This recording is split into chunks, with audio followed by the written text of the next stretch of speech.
ñi saaga de ñoo fi gën bëri.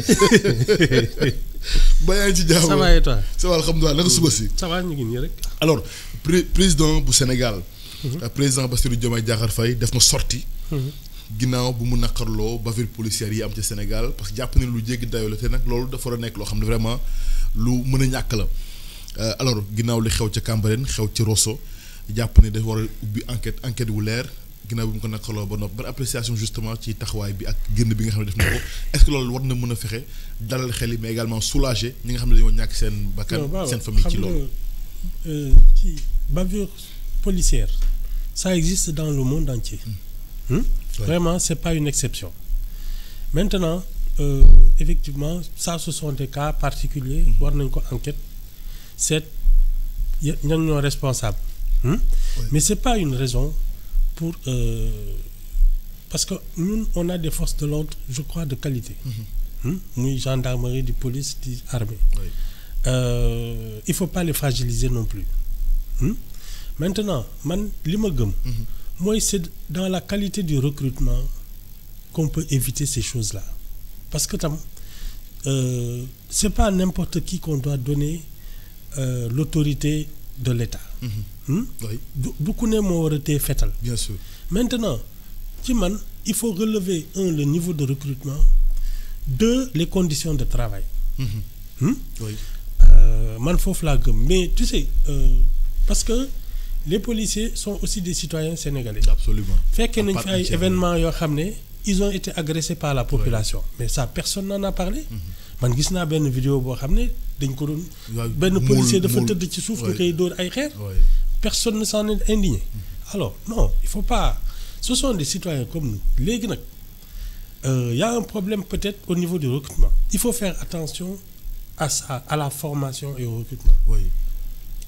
Mais les bavures policières ça même ay États-Unis ak yooyu da ngay jékki-jékki.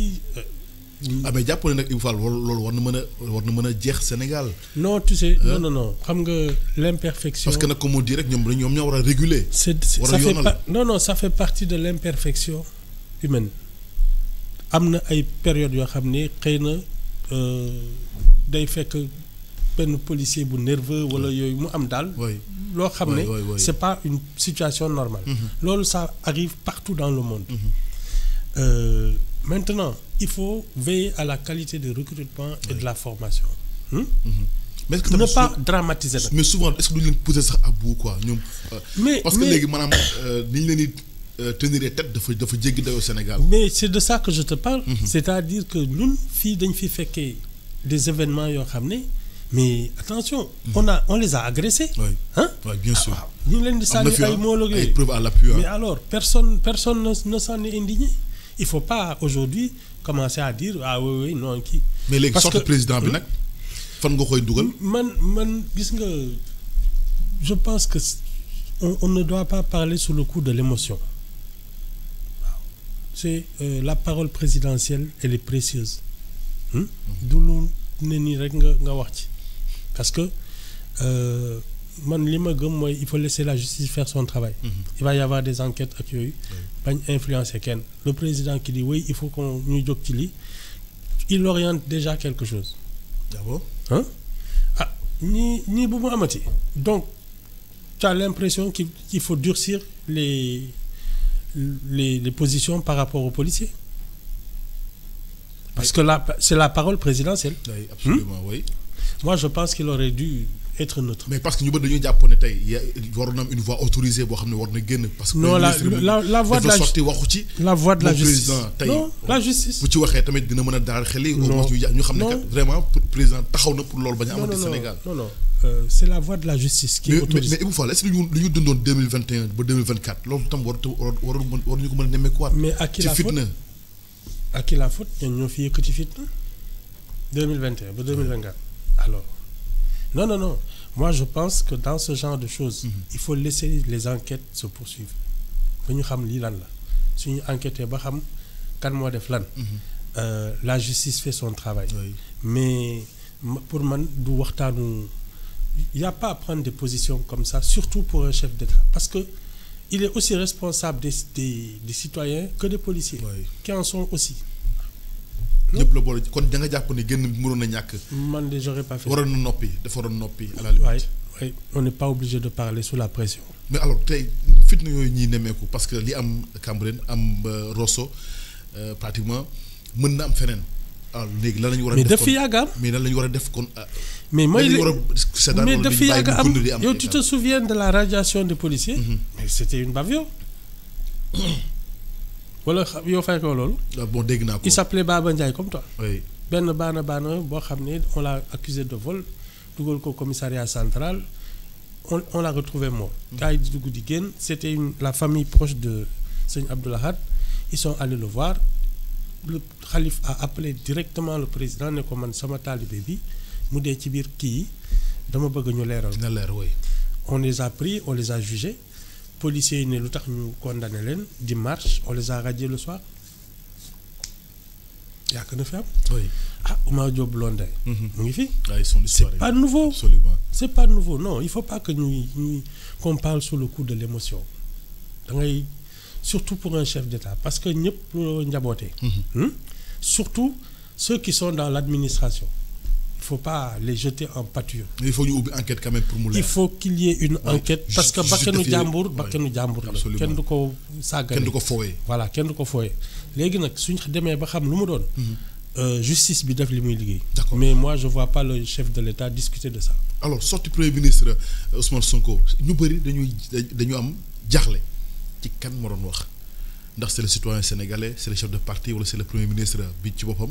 chef du gouvernement par rapport déclaration bi mais ñu nemmeeku ci également ay attaque ci wàllu justice. attaque ci wàllu citoyen attaque yu bëri ci sorti yoo xam ne. xam nga luy couteau suisse. oui couteau suisse xam nga mooy lan mooy pas que am daajikatu boutique kii ouvre bouteille ak yooyu.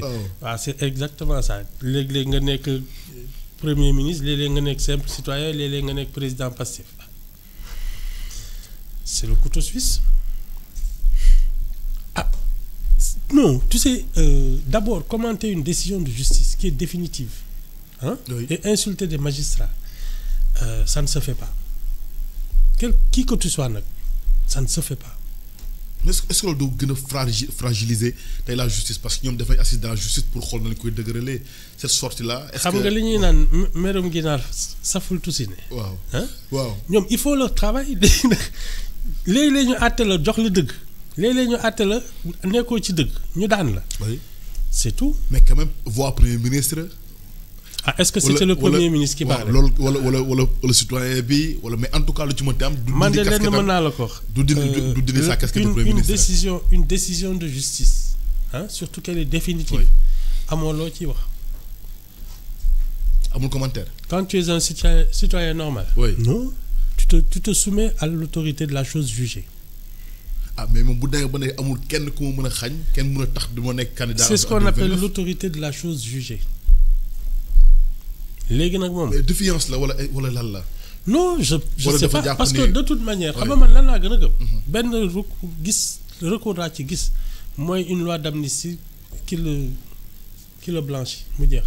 amnistier les faits mu am casier judiciaire vierge amul leneen et ça c'est encore les politiciens xam nga ils sont 130 oui. députés à l'Assemblée. Oui. c'est de ça qu'on parle mais l'autorité de la chose jugée. loolu kenn mënu ci dara. mais tey. communication bi de façon générale bonne appréciation. bu kan Ousmane. oui il n'a pas changé. il se comporte comme il se comportait avant. maanaam Ousmane Sonko opposant. oui Ousmane Sonko chef du gouvernement. li mu doon wax ci magistrat yeeg yooyu. en 2021 changé wul version. ay non comme yéen a ko fal kay c'est bien. Sénégalais yi ko fal. yéen la de. Sénégalais yi laa gën a génnuñu si Sénégalais yi de bu fal. man daal léegi dama def sama frontière waaw ñun Sénégalais yi ñoo ko fal. non man dama def sama frontière yéen ak ñun bokkuñu. mais Ibou Fall. parce que dama bëgg discours bi. est-ce que tey aujourd'hui fi Sénégal toll. ak lii xaar Sénégal. yaakaar bi gars yi am ak fi réew mi toll ci côté jafe-jafe est-ce que genre discours yooyu dina rassurer Sénégalais yi rassurer bailleurs yi. investisseurs yi rassurer ñi nga xam ne vraiment am nañu yaakaar ne que Sénégal fi mu nekk di war na jóge étape bi dem ci beneen étape bu ñu déggee genre discours yi. man je suis d'avis que wax ji ci boppam moo amul kenn njëriñ c'est le temps de prendre des décisions maintenant ñun je pense qu'on a un sérieux problème mooy qui décide parce que Bassirou Diomaye Faye day dem Chine c'est le président qui décide. waaw mais su dee da ngay toog le premier ministre rentre de Chine c'est un voyage diplomatique ce qui est l'apanage du chef de l'État il arrive en annonçant la révolution en marche et un plan de redressement ça veut dire que c'est lui qui a décidé c'est ça le problème maanaam kon dañu am problème kan mooy décider. c'est ça xamuñu kuy décider tey Sénégal. non entre le premier ministre et le président. non est-ce que nekkul yaa am problème boobu Ibou Fall. est-ce que nekkul yow yaa am problème xam kuy décider. ah moi que le premier ministre annonce un plan de redressement boo xam ne il vient de Chine ak yooyu que ce soit annoncé en conseil des ministres avec le président de façon officielle, oui. Voilà hein c'est pas ça c'est quelqu'un qui est parti qui est revenu et qui a dit ban lii laay def lii ak lii voilà mon plan de redressement on va kii ak yooyu ah qui décide. kon maanaam dañoo dese xam exactement kan kuy décider muy benn mais ñaar kan mooy doxal ci politique de la nation par rapport ak li ñuy gis tey. ci mooy c'est ça qui décide. ak rôle yi nga xam ne moom premier ministre mu ngi koy def. ba pare il a pratiquement annoncé sa candidature genre kenn du ma mën tere bokk ci ay élections. mais loolu est-ce que tey du nekk. problème bi kay début de divorce entre les deux wala exactement problème yi comme on dit problème yaa ngi soog a démarrer. En tout cas je sais une chose Pastef ne peut pas présenter deux candidats à la présidentielle. oui bu ma deret bi laal. ah mais 2029 nag lu ne mën na xew Ibou Fall yow tamit. moo tax ma ne la bu ma deret bi laal. parce que déjà moom président démissionné ci poste secrétaire général bu Pastef moom président de tous les Sénégalais la il y a une coalition. mais il est toujours militant de Pastef mais absolument coalition Diomaye président. leen de mën naa la ko wax. waaw ñoom ñaar suñu dajaloo. mooy yéen seen 54% yi te xam naa ne temps yi mu ngi ruus mais suñu reyantee ñoom ñaar ah. non du ñu reyante yow tamit. Sonko mooy Diomaye mooy Sonko reyante du ci am. en tout cas il n'y aura qu'un candidat de Pastef ah.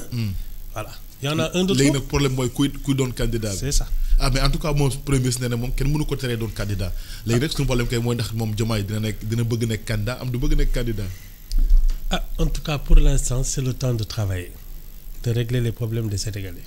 Mais situation économique bu Sénégal Ibou Fall ban appréciation est-ce que tey jàpp nga ne fii réew mi toll ci wàllu koom maa ngi la ko junj sànq lan lañu war a nekk tey priorité yi dëgg-dëgg ci nguur gi pour génne Sénégal ci situation bu métti bi ñuy jànkonteel parce que ñëpp yëg nañu ko. xam nga sama compagnie gi nga xam ne waa 46% lañu. suñu économie bopp la ñu am dañuy xëy di doxi suñuy soxla di liggéey suñu économie réew mi la de. yéen nag nga xam ne yéen a leen fal yaakaar ci ñoom ah. yow yaakaaroo ci ñoom. mukk mais Ibou Fall pour man maa ngi xëy di gontu boobu xam naa ne gone lañu yaakaaruma ci ñoom. Ça c'est clair. Ah mais gune yi màgg nañ de gune yi tey ñoo jiite. oui non mais. gune yi ñoo jiite réew mi attention du temps de Diouf du temps de Wade du temps de Macky c'est pareil pour moi yaakaaruma ci ñooñu non donc je fais une profession libérale di moo di du ma fonctionnaire du ma dara. oui oui donc sama yoon ci ñoom. mais terewul tey ñoo yor sa destinée Sénégalais yi en tant que président en tant que premier ministre. xanaa ci yaakaar ci ñoom man de yaakaaruma ci ñoom sama économie bopp daal laa xam li nekk sama poste. li ci des yëpp mënuma caa. mais bu réew mi doxul Ibou Fall seen mbir tam du dox yow tamit. ñoo xam de non de toute manière bu kii Baba ñoom ils ont été élus pour trouver des solutions. man li ma gisagum pour l'instant. mooy dañuy joytu parce que nag mënuloo taxaw ci mbedd mi. dañuy joytu. man à la place des solutions on a trouvé des ruines des machins un pays qui on est au bord de la faillite tey wala du loolu. à la place des solutions. alors yow bi nga nekkee dans l'opposition. oui tu dénonçais un régime en disant que yow tu étais compétent mais donc bi ngay yéeg ci affaire bi. tu savais qu'il y aurait des problèmes ah. kon yow da nga war a ñëw ak say pexe ak say solutions. man j'ai pas encore vu ça depuis daaw ils ne font que dénoncer la gestion du régime précédent. ñoom bañ nañ ko ba nawetu daaw bi sax dañu ne noonu du seen nawet. ay waay li neex na. ah mais nawetu daaw bi kay ku ne gis na mu demee. ay waay nawetu daaw bi. nawetu Macky Sall la. mais moo tax ren nag ñu jël les dispositions nécessaires teel a anticiper. c'est ça. mais est-ce que tey situation parce que tey bu ñu demee sax bàyyi Jeune Afrique di wax pratiquement ci dettu Sénégal plus de 10 000 milliards yi. est-ce que tey maanaam dafa mel ni sax dañuy fooye. non di ñu kekkantoo. non exactement parce que di wane ne peut-être situation Sénégal bu métti bi. Baba il vaut mieux faire envie que pitié xam nga si tu es un pays à qui on fait confiance ba di ko lebal. vraiment man dama gisul luñ ciy wax. léegi nous notre problème c'est à quoi utiliser cet argent. mais nag ku sañoon. foo leb ñu lebal la. parce que ça te donne un coup d'accélérateur dans ta croissance ça te permet de financer des trucs beaucoup plus vite moo gën ngay roppat fii di kii fii di dajaleeg yooyu. tu as des gens qui te font confiance te en général quand on te prête aussi peut-être le savoir-faire. parce que ñoom suñ dee jox seen xaalis noonu rek. non dañ ciy boole xam-xam bu wóor. parce que bëgguñ ko ñàkk. mais ça peut t'aider xam nga. donc le problème du liñ lay lebal mooy xaalis bi su ñëwee lan lañ ciy def te nag vraiment man xawma ci dara parce que da ngay bàyyi ba Cour des comptes ak yooyu ñoom IGE ak yooyu wax ci. mais niveau d'endettement bi ak dette bi nu muy demee. dafa jéggi daw. non pour un État. oui non leb bi bëriwul. jàpp ne leb bi dafa bëri. non c'est les Sénégalais qui travaillent pas assez qui doivent produire de la richesse mais non je pense qu'un pays qui se développe qui inspire confiance mais il doit trouver de l'argent dans le monde entier. 10 000 milliards pour plus de 10 pour un État c'est pas grand-chose. en moins de 2 ans. ça c'est rien du tout non li ñu ciy def kay moo jaaxal ñëpp. fa la maanaam li xaalis bi ñuy leb fa la war a dem. c'est ça loolu moo jar a lijjanti. loolu laa gëm mais pas. mais est-ce que yëg nga ni kon loolu am na effet ci dundu askan wi. man sama bopp laa xam de. yéen waa 54% xamaluma leen dara. léegi yow kon yëg nga ko. ñii di xëy di saaga ak yooyu. xanaa saaga yi yéen saaga yi nit ñi mer nañu de ñu ngi saaga rek man de ñu ngi may tifaare xaw ma nag. non bar bi kay boo ko ci. d'accord boo ko ci kër boobu. man kay déedéet boobu kay sama nekku ci. mais bor boobu nag sénégalais nga Ibou Fall ci ñuy fay. non bon mais il faut oui d'accord mais il faut non de toute façon l'État qui a emprunté même en 99 si la dette est encore là l'État de 2025 doit le payer. doit la payer. donc ça c'est pas un problème. non man li et xam nga fii mu nekk nii tu peux rien dire de la manière dont les choses se passent. da ngay bàyyi ba kii. ñu ngi def seen bilan ak ay audit ak yooyu ñuy doog a xam mais nii moi je sais pas. mais est-ce que tey premier ministre nekkul di mélanger les pédales di jaxase rôle yi nga xam ne moom war na ko incarner ak rôle président tey jii ñu koy dox. du ma moo tax ma ne la. par rapport justement sax sortie bi ak volet de bois bi am ci. non mais de tout man je pense que parce que société parallèlement.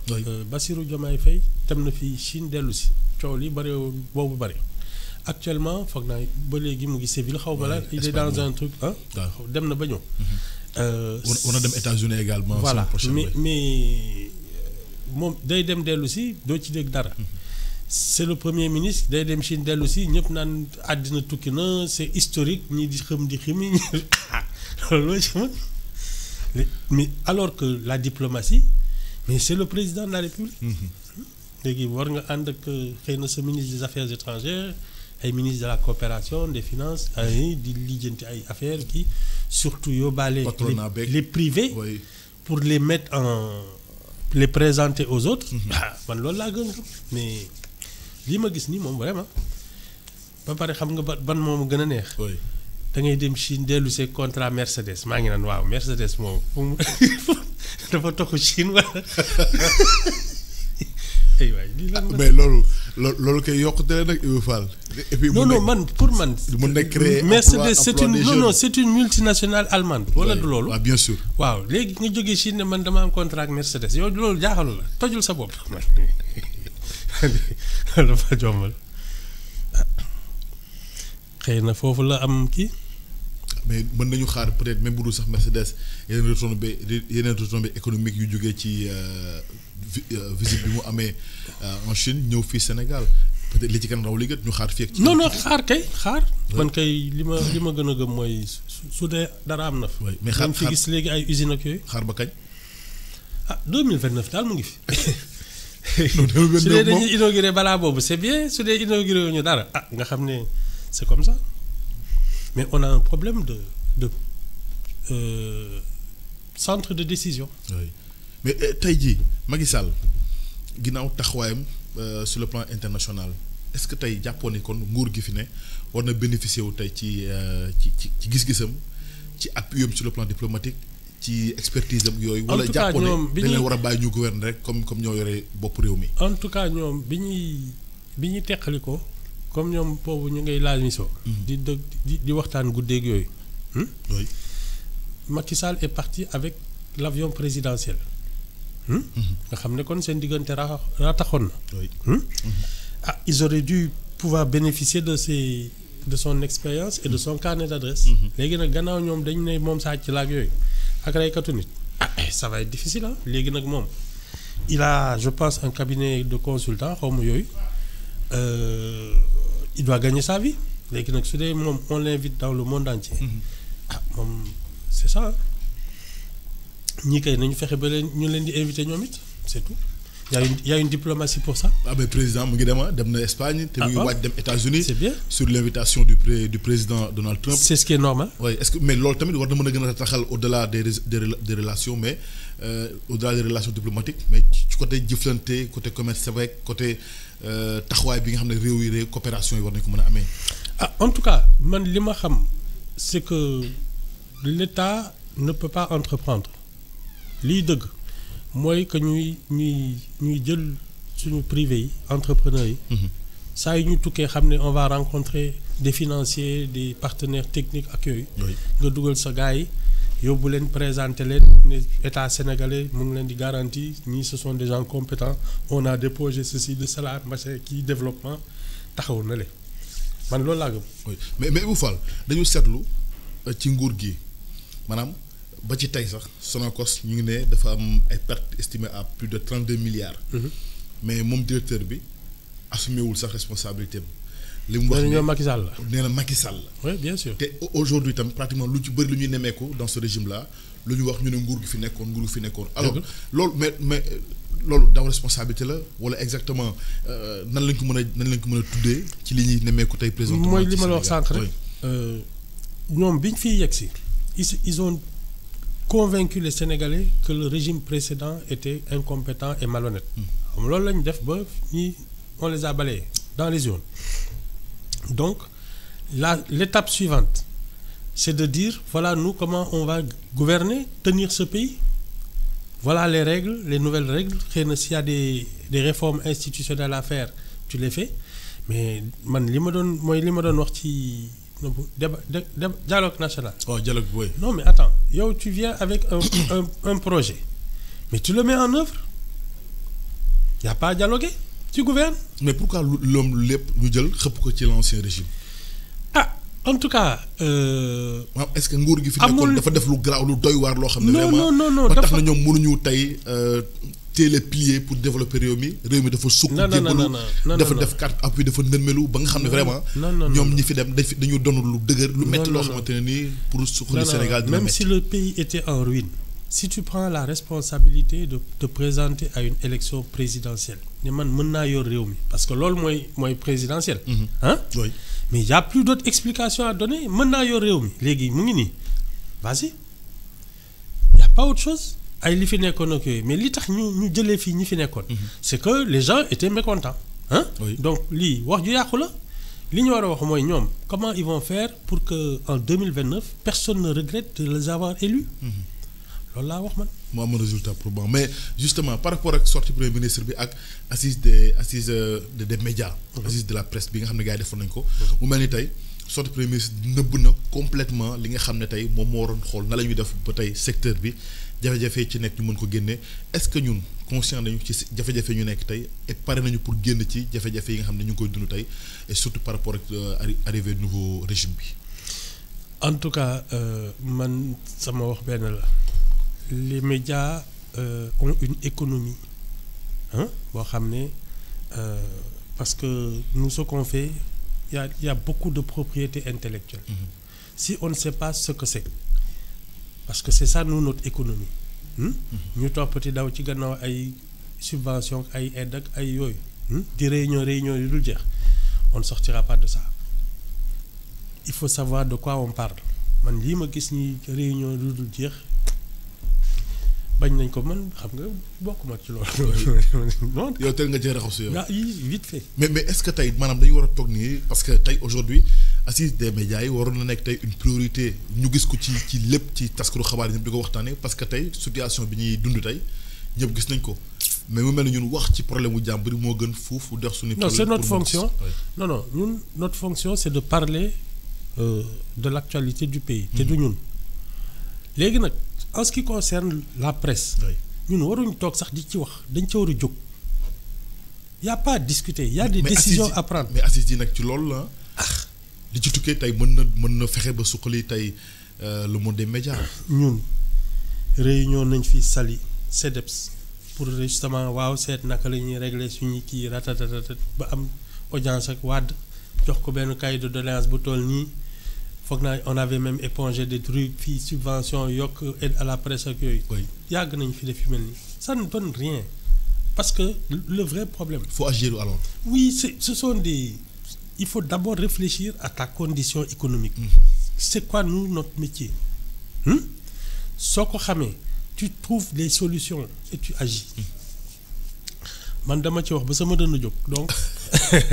amatoo loo ci wax affaire Bachir Fofana pour ci wàllu diffamation pour ba tey day tes ci kaso bi ñu xaar délibéré le 9 juillet prochain ñu déjà ñu fësal suñu soutien ak suñu jàppale ci moom Bachir Fofana nekk ku am taxawaay ñu sëgg ak moom liggéey dans le cadre professionnel lu bëri yoon mu nekk ku am taxawaay mais ku am humanisme jàmbaar dëgg ci li mu nekk ñu koy ñaanal suñu borom génne ko foofu ci jàmm mais ban appréciation justement mais par rapport ak li nga xam ne la ñuy toppee léegi ay taskatu xabaar ak ay chroniqueurs mu diffusion de fausses nouvelles est-ce que tey jàppoon ne loolu maanaam dafa war a jeex tëj taskatu xabaar wala chroniqueur par rapport ak diffusion de fausses nouvelles.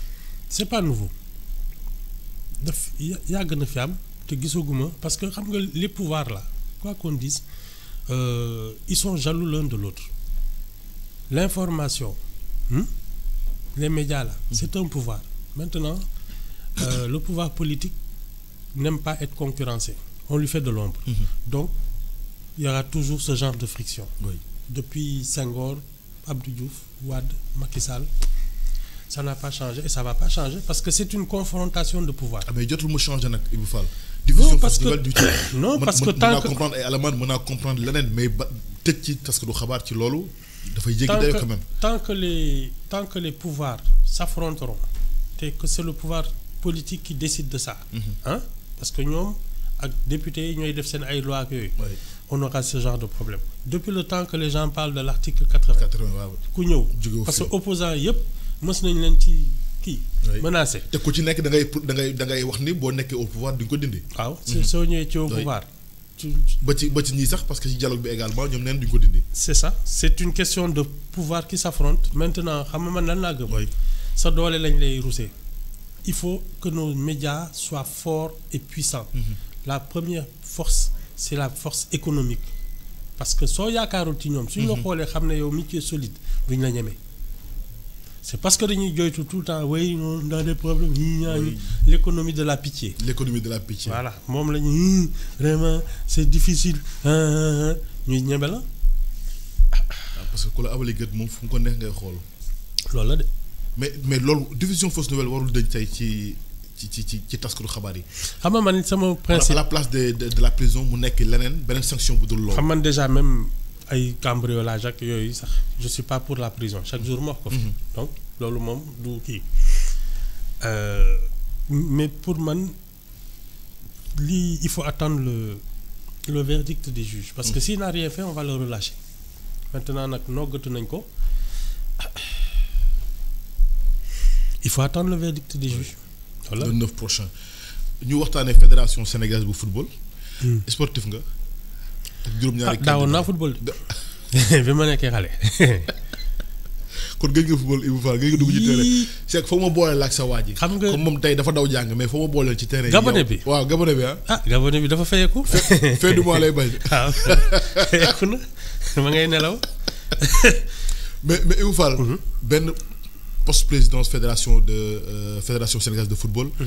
tant convoité 7 candidats yoo xam ne bëgg nañu jiite fédération bi loolu day wane ne kon y a de la matière mais également nit ñi bëgg nañu tey changement ci li nga xam ne moom mooy bopp. fédération waaw man nag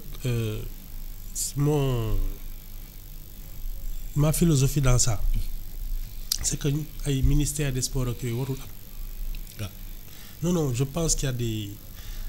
su ministère des sports amul kon luy am. mais justement les fédérations. Parce que ce sont les fédérations qui sont reconnues à FIFA. Oui. C'est pas le ministère. Donc, pour moi, maintenant, les candidats, quelles sont leurs visions? Parce que c'est pas, man, je convoite un poste, nous devons le président, nous l'avons invité. Qu'est-ce que tu vas faire du football sénégalais? L'on proposer. C'est ça. Parce que. Programme bec yoy. Oui. Baba. Nous sommes un pays à majorité de jeunes. Le sport, la culture devraient être parmi les premiers employeurs, dont le football. Mais il faut en faire une économie. Et ça, c'est une vision. Il ne faut pas nous dire que poste président pour toi que tu es président. Voilà. Il faut savoir dire aux gens. Voilà ce que je veux faire du football de mon pays. Nous avons cette vision là, c'est un programme là. Il faut le football du Sénégal, le sport de façon générale. C'est ça. Et le sport en général. Oui. Parce que ça peut nous rapporter de l'emploi, de la richesse, des devises. Parce que si tu as un bon football ici, tourisme bidéo, mais tu vends aussi leur talent à l'étranger. Aujourd'hui, un grand club sénégalais aurait pu être à la Coupe du Monde des clubs. Dès qu'on a 12 milliards gagné sur des méfofs. Imagine un peu ce que c'est. Non, c'est pas de la blague. L'économie du football. Ah oui, c'est ça. Mais par rapport au profil que vous dégagez, à côté de nous, c'est une gis-gis. Lan nga japp ne tay mo wara nek tay. Xamewuma ci kenn. Xamewuma ci kenn. Ñëmo lolu? Non, xamewuma ci kenn. Cette profil yëpp dégagé xamewoo ci kenn. Non dama xamul sax ñan lañu je vais m'y mettre mais de dëgg yàlla man xam nga xamewuma ci kenn xamuma sax ñan ñu présenté. yaa mën yàpp doole nag. Non mais bon ça va m'intéresser quand même je vais voir et puis je vais écouter les propositions. Oui. Ça c'est non. ñu xam exactement pour nga def une analyse par rapport ak ku ci nekk sa vision. ak fu nga bëgg yóbbu football Sénégal. Mais man li ma jàpp mooy il faut fermer les ministères à sport et culture. Ça, c'est des charges inutiles. Nous devons plomber le secteur parce qu'il déséquilibre les relations. Parce que entre ceux qui ont du talent et ceux qui sont intrigants, c'est pas tout le monde qui a les mêmes chances. Mais comprendre le ministère des Sports parce que vous êtes fédération, mais par rapport au ministère de la Culture. Pareil. Mais l'économie. Non, rien. L'économie de la culture. Mais ce sont les privés. À la limite, les communes, pour animer leurs activités sociales, peuvent s'impliquer dans le sport et la culture, permettre à manifestations, à cérémonies, accueil. Moi, je dis que, par exemple, les grands clubs de foot, les communes doivent leur donner des stades, les aider à avoir un patrimoine. Économie. Voilà, économie. Et puis tout ça. Mais un ministère des Sports. Pour moi, chaque capitale régionale doit avoir au moins un grand club. Bon, maintenant, Dakar, c'est autre chose. Dakar, mais parce que tu as Pikine, les départements. Mais à Saint-Louis, à Ziguinchor, ça doit être au moins 2 grands clubs. Ils ont un stade, des formations, qui organiser les navétanes, accueil. C'est ça, c'est du privé. Faut mu jóge ci loxo état bi. Ah oui. ñëw ci loxo privé comme pour ñu mën ci sóoraale développement. C'est ça. Mais jërëjëf Ibou Fall ñu ngi lay gërëm bu baax a baax. D'accord Baba. Bon week-end. À toi aussi. Rendez-vous mardi inchallah. Ouais, d'accord, avec plaisir. Mais sunu livre bi fu mu toll. Sunu livre bi. Ah nit ñi normal yaa ngi koy jënd. ba pare nag ndeysaan dañuy yaru naan la kii on vous dérange pas machin kii. kon tay économie day bu faal bi ngi dox mais ñi nga xam ne mënuñu lire mënuñu kii sax xam ne dañuy ut ay dictionnaire rek yooyu naan man lii kii li mu bind xaw ma ci dara ba pare soo paree nga mer énervé naan kii li mu bind dara baaxu ci. mais jërëjëf Ibou Fall di la gërëm bu baax a baax Ibou Fall jox ko rendez-vous mardi prochain ak Boubs ci beneen numéro xew-xewu jamono jërë ngeen jëf mbokk yi di la ñaanal kenn rek jàmm.